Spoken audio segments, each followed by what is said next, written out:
성령님께서 언제 어떻게 임하실지는 모르지만 성령이 임한 사람에게 나타나는 열매는 완전히 똑같거든요. 그래서 그 삶의 열매를 통하여 그 사람이 성령 충만한지 아닌지는 명확히 할 수 있습니다. 그것은 저이기 때문이 아니라 우리 모두가 할 수 있습니다. 성령님의 임재는 홀연히 임하게 됩니다. 그래서 임재 이전의 상황과 모습은 모두가 다를 수 있어요.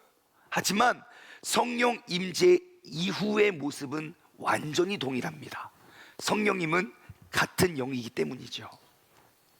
지난주에 말씀 나눴죠. 바람은 볼 수 없지만 바람의 열매는 보지 않을 수가 없습니다. 우리가 바람은 안 보여요. 바람의 열매는 보지 않을 수가 없다니까요. 그와 같이 성령의 임재 때는 알 수는 없지만 성령이 임재한 후에 나타나는 열매는 보지 않을 수가 없습니다. 성령께서 역사하시는 방법이 늘 똑같기 때문이죠. 대표적으로 성령님이 임하시면 내 안에 담대함과 평안함이 찾아옵니다. 불안과 두려움은 성령의 열매가 아닙니다. 성령이 임하시면 복음을 전파하게 됩니다. 담대함으로. 나의 의지가 아닙니다. 성령님이 주시는 담대함입니다. 성령이 임하면 죄가 보이고 회개가 시작되며 깨어지고 끊어졌던 관계가 회복되어지고 내 삶에 기쁨과 감사와 찬양이 넘쳐나고 순종과 거룩한 삶을 살게 되는 것입니다. 저는 오늘 설교를 통해서 그 성령 충만함이 어떠한 추상적이고 막연한 것이 아님을 증명하는 그 사명을 가지고 왔습니다. 성령 충만한 삶이 얼마나 실질적이고 실제적이고 실천 가능한지, 성령 충만의 열매는 어떠한 희미한 무엇인가가 아니라 내가 성령의 열매를 맺으면서도 이게 성령 열매인지 아닌지 알지 못하는 그런 희미한 것이 아니라 눈앞에 명확히 보여지는 탐스러운 열매임을 증명하는 것이 오늘 이 설교의 목적이 됩니다. 여러분, 성령님의 임재의 때는 우리는 알 수는 없습니다. 하지만 성령님의 임재했을 때의 열매들은 명확히 알 수 있습니다. 그렇다면 우리가 관심을 가져야 할 것은 무엇이겠습니까? 성령님의 임재의 때입니까? 아니면 열매입니까? 열매입니다. 왜냐하면 그 임재의 때는 하나님의 권한이지만 열매는 내가 맺을 수 있는 일이기 때문이에요. 우리가 이 자리에 모이기에 성령이 빨리 오시옵소서, 그래야 내가 뭔가 변화를 시작되죠가 아니라, 우리가 그때에 집중하는 것이 아니라 우리가 이렇게 모이기에 힘써 각자에게 주어진 열매를, 크고 작은 열매를 맺어 간다면 이것이 성령님께서 우리와 함께 하심의 가장 확실한 증거가 아니겠습니까? 그러므로 방법은 매우 쉽습니다. 우리가 알고 있는 그 성령의 열매를 맺음으로 성령께서 나와 함께 하심을, 성령께서 우리와 함께 하심을, 우리를 통하여 지금도 일하고 계심을 우리는 증명하는 것입니다. 그래서 우리가 집중해야 할 것은 성령의 때가 아니라 열매임을 기억하시길 바라요. 그 때는 하나님께 속한 것이지만 열매는 내게 속해 있기 때문입니다. 그 때는 우리가 정확히 알 수는 없지만 열매는 내가 지금도 맺을 수 있기 때문입니다. 그러므로 여러분, 이번 한 주도 그리고 앞으로의 나의 남은 모든 일생을 성령의 열매를 풍성히 맺어갈 수 있는 그러한 성령 행전의 주인공 되시길 주님의 이름으로 축원합니다. 혹시 이 자리에 나오실, 지금 이 자리에 계신 분 가운데 내가 온갖 두려움과 염려 가운데 이 자리에 나온 분 계실지 몰라요. 혹시 지금 나의 상황이 내가 진짜 무엇을 어디서부터 어떻게 해야 될지, 혹은 어디서부터 시작을 해야 될지, 어디로 나아가야 될지 완전히 길을 잃어버린 상황 속에 처한 분 계실지 몰라요. 우리가 집중해야 될 것은 그 문제와 갈등이 언제 없어지냐, 그 때가 아니라요, 우리가 집중해야 될 것은 성령의 임재함 이후의 열매입니다. 성령께서 임하시는 순간 게임은 끝납니다. 그러므로 성령님은 호련히 임하시기 때문에 우리가 해야 할 자세는 뭔지 아십니까? 그 임하심을 기대하는 거예요. 그때가 언제인지 모르니까 언제 임해도 내가 이상하지 않는 기대.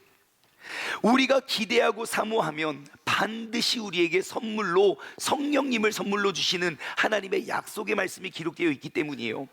누가복음 11장 13절, 너희가 악할지라도 좋은 것을 자식에게 줄 알거든 하물며 너희 하늘 아버지께서 구하는 자에게 성령을 주시지 않겠느냐. 그러니까 우리가 여기서 생각이 달라져야 돼요. 성령이 임해야지만 내가 그 열매를 맺는 것이 아니고요, 내가 열매를 맺음을 통하여 성령이 나와 함께 하심을 증명하시길 바라요. 성령님의 임재를 구하는 자에게 말을 바꾸어 크던 작던 내가 생각으로든 나의 행동으로든 내가 어떠한 생각과 결정을 할 때에 내가 그 성령의 열매를 우리가 맺고 있다면 여러분, 그것이 성령님이 나와 함께 하심의 가장 확실한 증거가 돼요. 그러므로 여러분, 지금도 성령님을 기대하십시오. 성령님, 지금 내 안에 충만히 임하여 주옵소서. 그래서 말씀을 들을 때에도 내 생각으로 말씀을 지워내는 것이 아니라 전해지는 말씀이 내 생각을 지워내는 그러한 것, 성령님의 충만히 임재함의 그 거룩한 예배가 되길 주님으로 소망합니다. 제가 지난주 말씀을 준비하면서 그 성령이라는 단어가 성경에 이제 몇 번이나 기록되어 있는가 쭉 한번 찾아봤거든요. 그 가운데 독특한 사실 한 가지를 발견했어요. 뭐냐면 지난주에 잠깐 나눴다시피 신약 성경 총 27권 가운데 성령이라는 단어, 그거는 개역 개정 번역 기준입니다. 번역에 따라 조금씩 달라요. 신약 성경 27권 중에 성령이라는 단어로 번역된 책은 27개 중에 24권이 성령이 등장하더라고요. 빌레몬서, 요한 2서, 요한 3서를 제외하고 모든 책에는 성령이라는 단어가 기록되어 있거든요. 근데 대부분의 책들이 신약 성경이 짧다 보니까 5회 미만으로, 뭐 2번, 3번, 4번, 이게 5회 미만으로 대부분의 성경이 기록되어 있고요. 간혹 긴 책이나 조금 많이 성령님에 대해서 많이 강조된 책은 16회 이하로 기록되어 있어요. 16번 이하로. 근데 유독 한 책만 52번, 한 권에서만 52번, 다른 데서 한 번, 2번, 3번 이렇게 기록되는데 한 책에서만 52번 성령을 계속 강조하고 있더라고요. 혹시 그 책이 어떤 책인지 아실까요? 사도행전입니다. 사도행전. 그래서 사도행전은 성령행전이라고 해도 과언이 아닙니다. 성령의 역사심을 기록한 게 사도행전이고, 사도행전은 신약성경 27권 중에 유일한 역사책이기 때문이에요. 그래서 우리가 알 수 있는 건 교회의 역사는 곧 성령님의 역사와 동일하다고 봐도 이것은 과언이 아닙니다. 말을 바꾸어 성령님이 임하시잖아요. 그러면 그것이 바로 교회의 역사가 돼요. 성령님께서 기록하시는 놀라운 역사, 우리의 삶도 마찬가지겠죠. 성령님이 임하시면 나의 삶이 어떻게 살아왔던지 간에 성령님께서 써가시는 성령 행전의 주인공이 될 것입니다. 사도행전에서 성령님께서 임재하실 때를 제가 다 한번 적어봤거든요. 쭉 적어봤는데 아주 재미난 독특한 한 가지를 발견했어요. 성령님이 임하셨을 때 어떠한 한 가지의 공통적인 특징이 있는데 그 특징을 제가 쭉 한번 나열해 드릴게요. 여러분들이 그 공통적인 한 가지의 공통적인 특징이 있어요. 다른 일들이 막 펼쳐지는데 한 가지 공통적인 특징을 한번 여러분들이 찾아보세요. 제가 그냥 쭉 나열해 볼게요. 성령님이 임하시니까 사도행전 2장, 성령님이 강림하시면서 교회가 탄생합니다. 방언을 말하고 막 베드로 한 번 설교에 3,000명, 남자만 3,000명 회개를 하고요. 교회 공동체가 시작이 돼요. 3장에 보니까 베드로와 요한이 성전 미문에 앉아있는 안진뱅이를 이렇게 세웁니다. 새로운 치유의 능력이 나타나더라고요. 4장에 보니까요, 내기 없었던 담대함이 생기더라고요. 새로운 담대함. 사내들인 공회원들 앞에서 재판을 받는데 너무너무 담대하게 성령께서 하실 말을 생각나게 하셔서 말을 전해요. 6장에 보니까요, 7집사, 스데반을 포함한 7집사, 교회 안에 새로운 리더가 선출되고요, 그들로 하여금 교회 안에 새로운 사역이 시작되더라고요. 사도행전 7장, 최초의 순교자가 발생하고요, 사도행전 8장, 유대를 넘어서 이 유대 땅을 넘어 사마리아까지 새로운 지역에 복음이 전파되고요, 사도행전 9장, 절대로 변하지 않을 것 같았던 그 사람도 성령이 임하니까 완전히 변화되어 새로운 삶을 살게 되더라고요. 그게 바로 사도 바울입니다. 사도행전 10장, 고넬료와 그의 가족들이 회심을 해요. 그래서 우리가 알 수 있는 건, 이방인들에게도 성령의 임재가 임할 수 있구나. 본격적으로 유대와 사마리아를 넘어 이방까지 복음이 전달되는 것을 경험하게 돼요. 11장, 베드로와 또 안디옥 교회가 막 성장을 해요. 그래서 교회 사역의 패러다임이 새롭게 바뀌게 됩니다. 사도행전 12장, 헤롯이 극심한 박해 속에 야고보가 순교하고요, 베드로도 감옥에 갇히고요, 하지만 기적적으로 그 감옥에서 풀려나게 됩니다. 사도행전 13장과 14장, 바울과 바나바가 이제 1차 세계 선교 여행이 시작되고요, 15장에서 18장 2차 선교 여행이 시작되고요, 18장에서 21장 3차 세계 복음 전파가 시작됩니다. 자, 뭐 더 세세하게 나눌 거 많지만 여기까지만 봐도 여러분, 성령님이 임하였을 때 나타나는 공통적인 특징을 혹시 발견하셨을까요? 뭐죠? 새로운 시작이죠. 성령님의 임하심에 모습은 다양하지만 확실한 것 한 가지는 이전에 내가 겪지 못했던 새로운 일들이 시작되었다는 것이에요. 완전히 새로운 일이 시작됩니다. 성령님이 임하시는 순간부터 새로운 일, 새로운 생각, 새로운 계획, 새로운 언어, 새로운 행동들이 시작되는 것이에요. 언제 임할지 모르지만 호련히 임했던 그 성령의 열매는 새로운 시작으로 나타나게 되어 있어요. 여러분, 대부분이 내가 계획하고 내가 꿈꿔왔던 일들이 눈앞에 펼쳐지는 것이 아니에요. 어느 누구도 상상하지 못했던 완전히 새로운 일들이 그의 삶을 통하여 시작된 줄 믿습니다. 방언을 말하는 것도 누구도 예측하지 못했어요. 이방인들에게도 복음이 증거될 수 있다는 사실도 누구도 예측하지 못했다고요. 예수를 핍박하던 자가 예수를 증거하게 된 것도, 수많은 치유와 기적과 표적이 나타나게 된 것도, 아무리 가두어도 풀려나고 해방되는 그러한 기쁨도 성령님이 임하셨을 때 새롭게 시작되는 일들임을 기억하시길 바래요. 그러므로 오늘 우리가 주목해야 할 것은 내 인생의 새로운 출발점이 바로 성령 충만의 순간임을 기억하시기 바랍니다. 성령님은 내가 계획한 삶을 이루어 주시는 분이 아닙니다. 내가 상상하지도 못한 삶으로 이끌어 주시는 분이에요. 제가 오늘 이 자리에 서서 고백할 수 있는 한 가지는, 저는 오늘 이 자리에 서서 이렇게 살 거라는 상상을 해본 적이 없다고요. 지금도 어색하고 지금도 신기해요. 어제도 신방 갔다가 맛있는 식사를 대접해 주셨어요. 저는 밥을 먹을 때마다 내가 출세했지 여기서 이런 거 먹고 살 줄은 진짜 몰랐다. 다른 곳에 신방 갔다가 교회 돌아오는데 롯데 잠실타워가 저렇게 크게 보이는 거예요. 있는지도 보이지도 않는 도시에 살다가 이렇게 크게 보면서 너무 신기한 거예요. 내가 이렇게 살 줄은 전혀 몰랐지.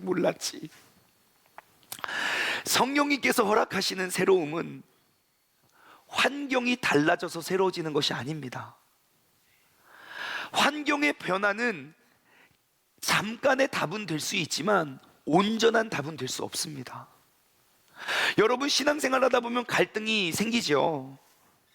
어떻게 같은 신앙생활의 공동체 안에서 꼴보기 싫은 사람이 있습니까?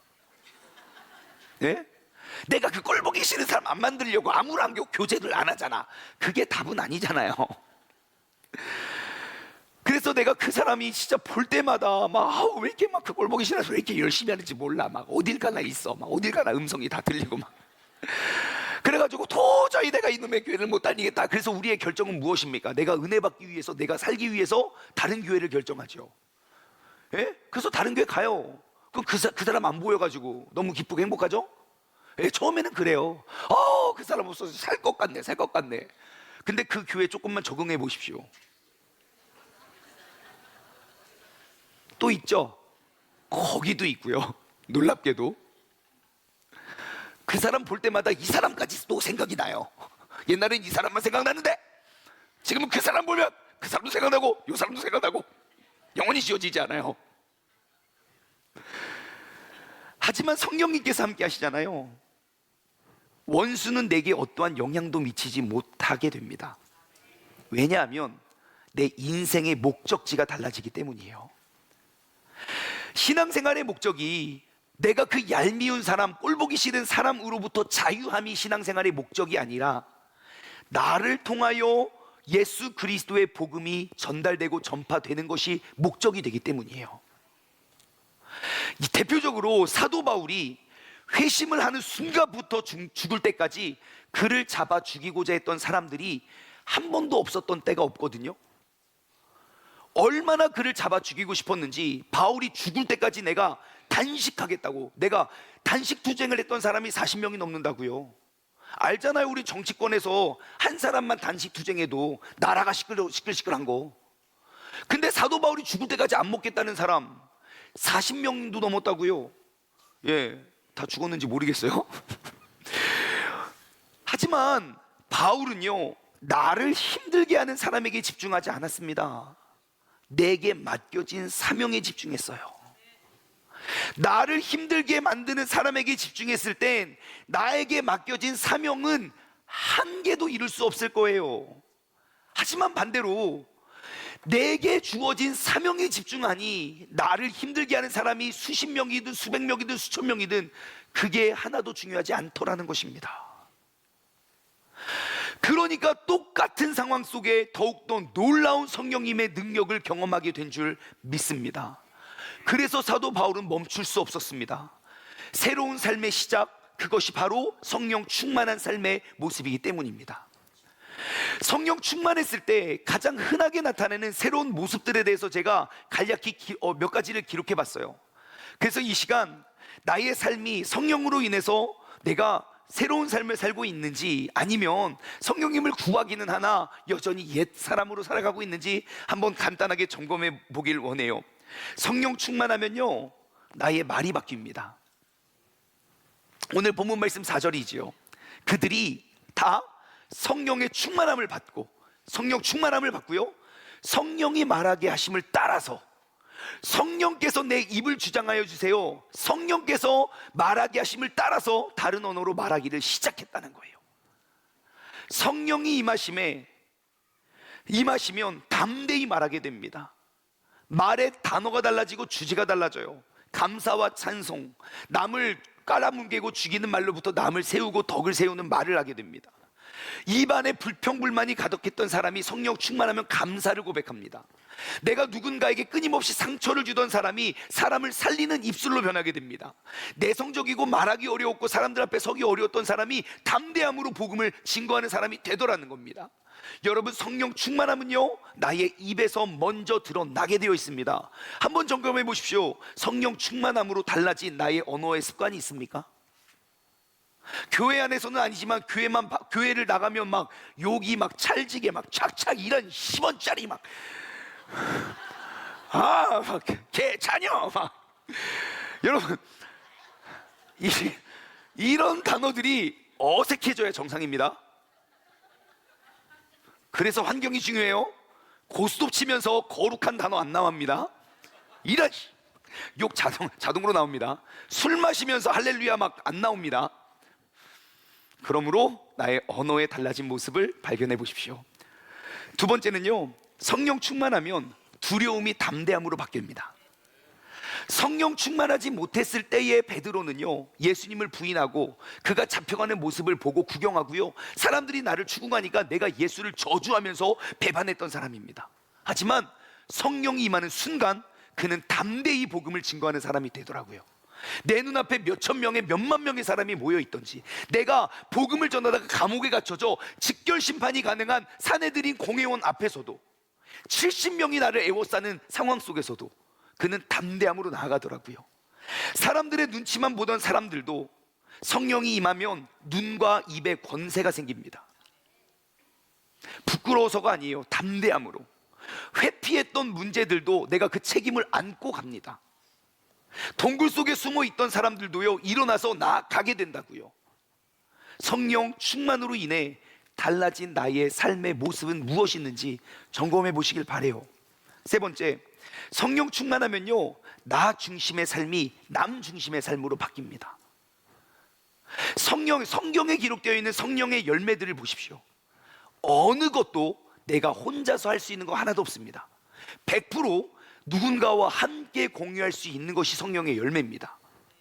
성령의 9가지 열매만 대표적으로 볼까요? 사랑이라, 화평, 오래 참음, 자비, 양성, 충성, 온유, 절제. 여러분, 그 9가지 열매 중에 내가 혼자서 할 수 있는 거 한 개라도 있습니까? 사랑을 혼자 한다고요? 외로워 죽어요. 괴로워 죽어요. 예. 근데 누군가와 2명만 사랑해도요, 그 사랑이 얼마나 커지는지 몰라요. 그죠? 예, 이 사람 때문에 하늘에 있는 별도 다 따다 줄란가. 기쁨도 마찬가지예요. 혼자 있으면 웃을 일이 없어요. 근데 이렇게 모이니까 웃을 일이 생겨요. 특별히 집안에 자녀들이 있어야 조금 웃을 일이 생기는 것 같아요. 아기를 많이 낳으시길 바라겠고, 제가 오늘도 기도하는 건, 하나님 이삭과 같은 자녀를 주옵소서. 이삭들이 태어날 줄 믿습니다.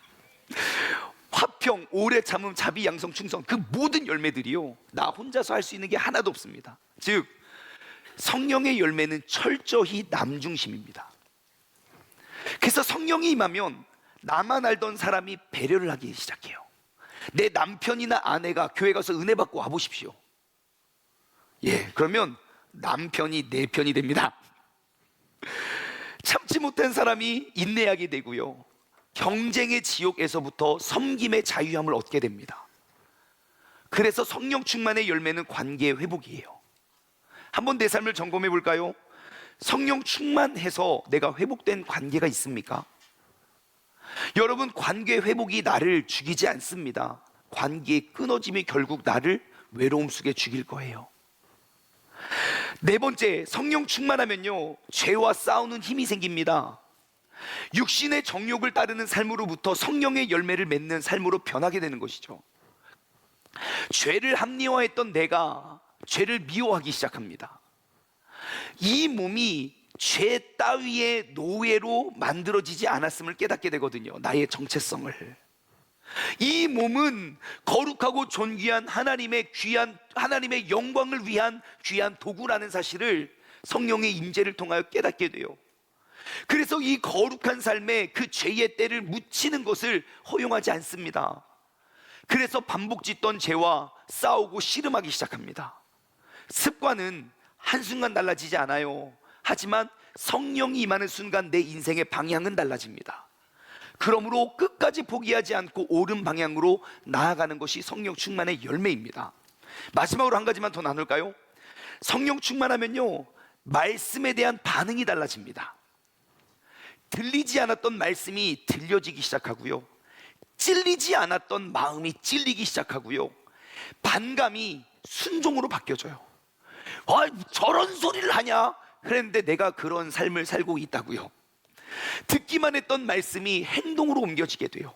그래서 성령 충만한 삶은 100% 변화된 삶을 살게 되어 있습니다. 여러분, 성령 충만은 새로운 시작입니다. 성령 충만은 입에서 시작되고요, 성령 충만은 관계의 회복으로 증명이 됩니다. 성령 충만은 추상적이거나 막연한 감정의 변화가 아닙니다.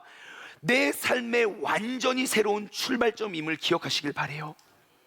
성령 충만은 어떠한 특별한 순간이 아니라 나의 일상을 바꾸어내는 사건입니다. 그러므로 성령 충만은 나의 일상에서 증명이 됩니다.